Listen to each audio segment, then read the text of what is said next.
오늘은 선물 거래하는 방법을 자세히 알려드리도록 하겠습니다. 선물 거래란 무엇일까요? 간단하게 예시를 들어 설명해드리겠습니다. 수확 시점이 다가온 옥수수를 생산하는 농부 A와 옥수수를 구매해 유통하는 도매업자 B가 옥수수 거래를 진행하는데, A는 옥수수 값이 3개월 후 하락할 것으로 예상하고 B는 3개월 후 상승할 것으로 예상해 A와 B는 3개월 후에 옥수수를 5,000원에 팔고 구매하기로 했습니다.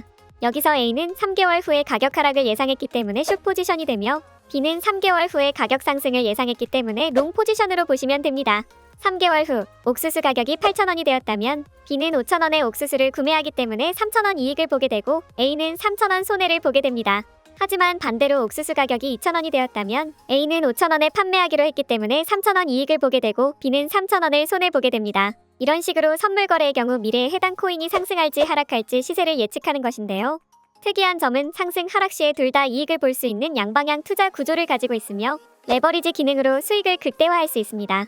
하지만 현물 거래에 비해 단시간 내에 빠르게 자산이 손실되며 청산이라는 시스템이 있기 때문에 자산 관리를 해야 합니다. 또한 시장의 흐름을 파악하며 충분한 공부가 필요합니다. 그럼 이제 본격적으로 바이비트 선물 거래하는 방법을 알려드리도록 하겠습니다.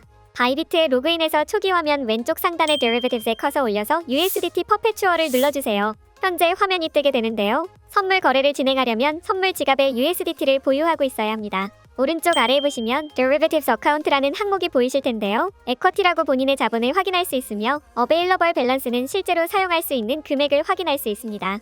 디포짓을 누르시면 창이 뜨게 되며 실시간으로 입금을 진행하실 수 있습니다. 다음으로 컨버트를 누르시면 입금한 코인을 현물 거래로 통해 USDT 교환하지 않아도 바로 코인 전환이 가능한 기능입니다. 트랜스퍼는 현물 지갑 등 다른 지갑에 있는 잔액들을 다른 지갑으로 이동할 수 있습니다. 다른 지갑에 USDT가 있다는 가정하에 트랜스퍼 기능을 이용하여 잔액 이동을 하도록 하겠습니다. 트랜스퍼를 누르면 창이 하나 뜨게 되는데요. 프롬을 잔액이 있는 지갑을 설정해 주시면 됩니다. 보통 현물 지갑으로 들어오기 때문에 프롬은 스팟으로 설정해 주세요. 투의 경우는 고정적으로 선물 지갑인 Derivatives로 설정되어 있기 때문에 따로 설정하지 않으셔도 됩니다. 바이비트의 경우 USDT로 거래가 가능하므로 USDT를 설정해 주시고 원하시는 만큼 금액을 입력해 주시면 되는데요. 만약 전부를 옮기고 싶으시다면 5를 눌러주시고 컨펌을 눌러주시면 현물 지갑에 있던 USDT가 선물 지갑으로 이동하게 됩니다.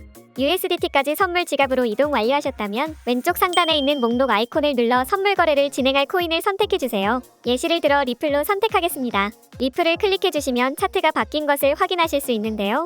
이제 거래 설정을 해보도록 하겠습니다. 먼저 스탠더드 아래에 있는 아이솔레이터들을 눌러주세요. 그러면 창이 하나 뜨게 되는데요. 창이 떴는데 레버리지 롱과 숏으로 나누어져 있다면 다시 창을 닫고 스트래터지 옆에 있는 톱니바퀴 아이콘을 눌러주세요. 그럼 창이 뜨게 되는데요. 트레이즈에서 포지션 모드를 눌러 원웨이 모드로 설정해 주시고 컨펌을 누르시면 다시 창을 눌렀을 때 영상과 같이 뜨게 됩니다. 본론으로 들어가서 아이솔레이티드는 격리, 크로스는 교차이며 여기서 격리 교차 포지션을 정하시고 레버리지 배율을 설정해 주시면 됩니다. 먼저 격리의 경우 선물 지갑에 있는 자본금과 거래에 진입한 금액을 별도로 분리해 거래를 진행하며 거래에 진입한 금액만 사용하여 청산가가 정해지는 것이 특징입니다. 다음으로 교차는 거래에 진입한 금액과 지갑에 있는 자본금을 이용해 거래를 진행하며 자본금이 청산에 도달하면 그대로 청산되는 격리의 반면에 교차는 선물 지갑에 있는 자본금까지 끌어 사용하기 때문에 격리보단 늦게 청산당할 수 있지만 최악의 경우에는 선물 지갑에 있는 금액까지 사용해 청산당하실 수 있습니다. 이러한 이유들로 선물 거래가 처음이신 투자자분들은 처음 포지션 설정할 때 격리로 설정하여 선물 거래 진행하는 것을 추천드립니다. 레버리지의 경우 원하는 배율만큼 설정해 주시면 되는데요. 설정하기 전 레버리지 수익 구조를 설명해 드리겠습니다. 레버리지의 경우 설정한 배율만큼 돈을 벌고 잃을 수 있는 시스템이며 레버리지 배율은 코인마다 최대 지원하는 레버리지가 다르므로 참고해 주세요. 레버리지는 득과 실이 동시에 존재하므로 처음에는 낮은 배율로 설정하셔서 조금씩 감을 익히며 배율을 늘려가는 것을 추천드립니다. 포지션과 레버리지를 설정하셨다면 지정가와 시장가를 선택해 주시면 되는데요. 오픈 밑에 보시면 리밋과 마켓이 있습니다. 여기서 리밋은 지정가이며 내가 원하는 지정 금액의 거래에 진입할 수 있다는 특징을 가지고 있습니다. 마켓은 시장가이고 코인의 시장 평균가를 계산해서 거래 체결을 기다릴 필요 없이 빠르게 거래에 진입이 가능합니다. 바이비트의 경우 지정가와 시장가의 수수료가 다르게 발생하며 시장가는 0.055%, 지정가는 0.02%입니다. 그리고 거래 진입 시, 거래 종료 시에 수수료가 발생하게 됩니다. 수수료 계산 방법은 진입 시 시장가 혹은 지정가 더하기 종료 시 시장가 혹은 지정가에 레버리지 배율을 곱해주시면 되는데요. 더욱 이해하기 쉽게 설명해 드리겠습니다. 레버리지 배율은 10배로 설정했고 거래의 진입 시 지정가 종료 시에 시장가로 종료했다면 시장가 수수료 0.055% 더하기 지정가 수수료 0.02% 해주시고 레버리지 배율 10배를 곱해주시면 총 0.75%의 수수료가 발생하게 됩니다. 만약 한 가지 방법으로 지정가로 거래에 진입하고 종료했다면 0.02% 더하기 0.02% 곱하기 레버리지 배율 10배를 해주시면 총 0.4%의 수수료가 발생하게 됩니다. 종종 레버리지 배율을 100배로 설정하고 거래하시는 투자자분들의 경우 한 가지 방법으로 진입한다고 가정하였을 때 지정가의 경우 2%, 시장가의 경우 5.5%의 수수료가 발생하게 되고 거래 종료 시에도 똑같은 수수료가 발생하기 때문에 총 4%, 11%의 수수료가 되기 때문에 추천드리지 않습니다. 다시 돌아와 지정가로 거래를 진행해 보도록 하겠습니다. 리밋을 눌러서 가격을 설정하는데 가격 설정이 어렵다면 옆에 있는 오더북을 누르면 가격이 자동으로 설정됩니다. 오더북을 이용해 거래에 진입하면 지정가임에도 불구하고 빨리 거래에 진입이 가능합니다. 다음으로 수량을 입력해 주시고 손익절 설정을 하고 싶다면 롱 포지션의 경우 바이 롱 미드 TP SL을 누르고 숏 포지션의 경우 셀숏 미드 TP SL을 눌러주세요. 테이크 프로핏 USDT는 해당 금액만큼 이익을 봤을 때 입절을 하는 것이고 스탑로스는 해당 금액만큼 손해를 봤을 때 손절을 하는 것이며 설정한 금액에 도달하였을 때 자동으로 거래가 종료됩니다.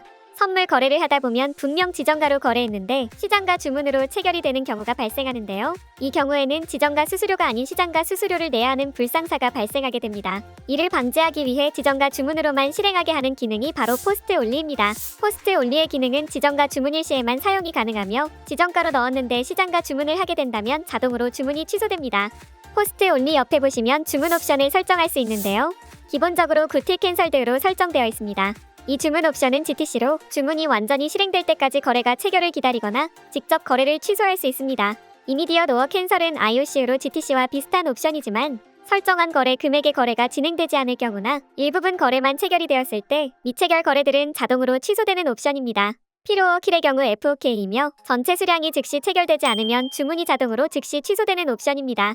알려드린 방법대로 따라해서 거래를 체결하셨다면 체결한 거래의 정보를 확인할 수 있는 방법을 알려드리겠습니다. 차트 아래에 보시면 스탠더드 옆에 포지션이 있는데요. 여기서 거래에 진입한 포지션을 확인하실 수 있습니다. 칸트랙트스에선 거래 체결한 코인과 함께 격리 교차 레버리지를 어떻게 설정했는지 나오며 QTY는 본래 코인의 수량에서 레버리지 배율만큼 곱한 값입니다. 밸류 또한 레버리지 배율만큼 곱한 값이라고 보시면 됩니다. 그리고 엔트리 프라이스는 진입가이며 마크 프라이스는 시장가입니다. 그리고 여기서 중요한 것은 LIQ 프라이스인데요. LIQ 프라이스는 해당 거래의 청산가이며 해당 금액에 도달하게 되면 청산이 됩니다. 포지션 마진은 투자 금액이며 투자 금액 옆에 있는 아이콘을 눌러주시면 금액을 추가적으로 넣거나 빼서 LIQ 프라이스를 바꾸실 수 있습니다. 어저스트 이니추얼 마진 기능은 아이솔레이티드의 경우에만 이용이 가능하며 포지션 마진에 직접적인 영향을 주지 않지만 담보를 추가하여 청산 가격을 낮춰줍니다. 다음으로 얼리얼라이즈드 P&L은 손익금이며 데일리 리얼라이즈드 P&L은 일별 손익금입니다. 그리고 TPSL은 손익절 설정으로 애들을 누르면 창이 뜨게 되는데요. 원하시는 만큼 손익절 설정해주시면 됩니다. 마지막으로 클로즈드 바이는 포지션 종료인데요.